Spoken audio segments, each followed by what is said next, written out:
human traffic within Banex Plaza continues to flow smoothly. The Chairman Code of Conduct Tribunal felt that our client was rude or shouldn't have spoken to him to repark his car. The Chairman Code of Conduct Tribunal assaulted our client and slapped him, jacked him by his uniform, and some of the buttons on his uniform they fell off. He asked his aide, whom they came to that plaza together, and his aide physically assaulted our client. Our client left, ran, called his head guard. The head guard came, saw that indeed the Chairman Code of Conduct Tribunal had not properly parked, and because he was helpless, he could not do anything, he went and called the supervisor of the plaza. One of the major challenges we are facing, Mr. Chairman, is that many eyewitnesses who could have come before this tribunal, before this committee to testify, don't want to come because they have already been intimidated by security agents, the police and the DSS. They would not want to even talk to you about this subject matter. The next assault that took place was after the Chairman Code of Conduct Tribunal was accosted by police from within the Banex Plaza, and the Banex Plaza police invited him to have a conversation with him where this matter will be amicably settled in the office, and he turned them down.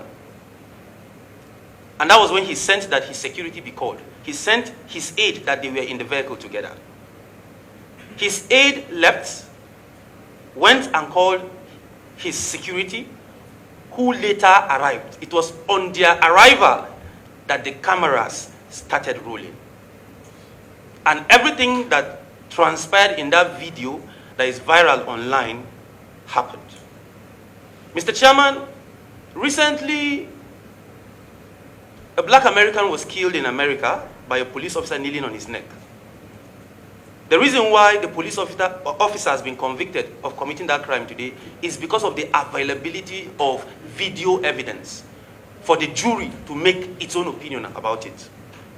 We have presented before this committee the burnt copy on a CD of that video that was taken by an eyewitness and posted to various news outlets online, Sahara Reporters, Punch, YouTube, Facebook, Instagram, and many other platforms online. It is before this committee, for this committee to watch and to form its judgment as to whether our client was assaulted or not. Our client is weak, he is defenseless, but thank God he has found lawyers to speak up for him. In the end, Mr. Chairman, if this committee finds that the Chairman Code of Conduct Tribunal, Mr. Umar, who sits before this committee today, breached his oath of office, breached the Constitution by assaulting a defenseless young security guard, we are calling that appropriate measures be taken. We are calling for sanctions. We are calling for accountability. We are calling for compensation for our clients.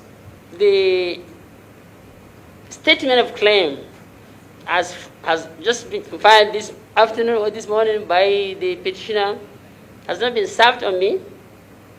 And I think it is very, very germane that I should have a copy of that for me to be able to instruct or defend, rather controvert what has been said there in a written form like they did.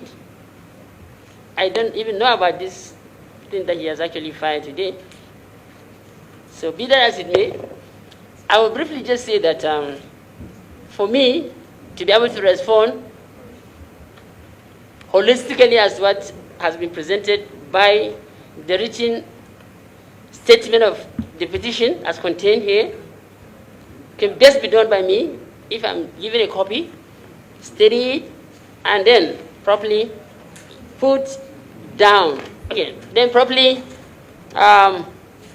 controvert all that I've said in the petition of the petitioner. They have exhibited so many things. I do not have a copy of that. All I have is just a copy of the petition to you, the President of the Senate, which is just 3 paragraphs. That's all I have here. So I do not have.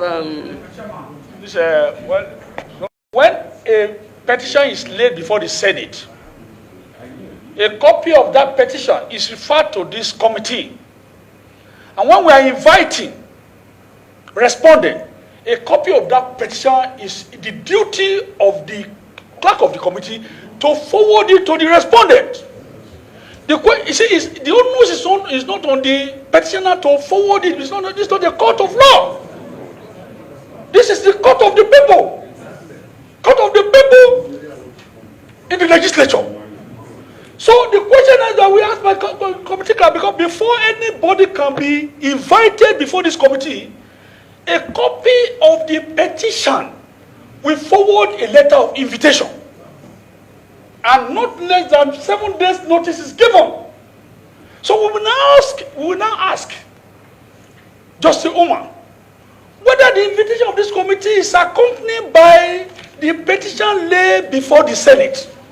It is not the duty of the petitioner. In most cases, petitioners are whistleblowers who doesn't want to be seen at all.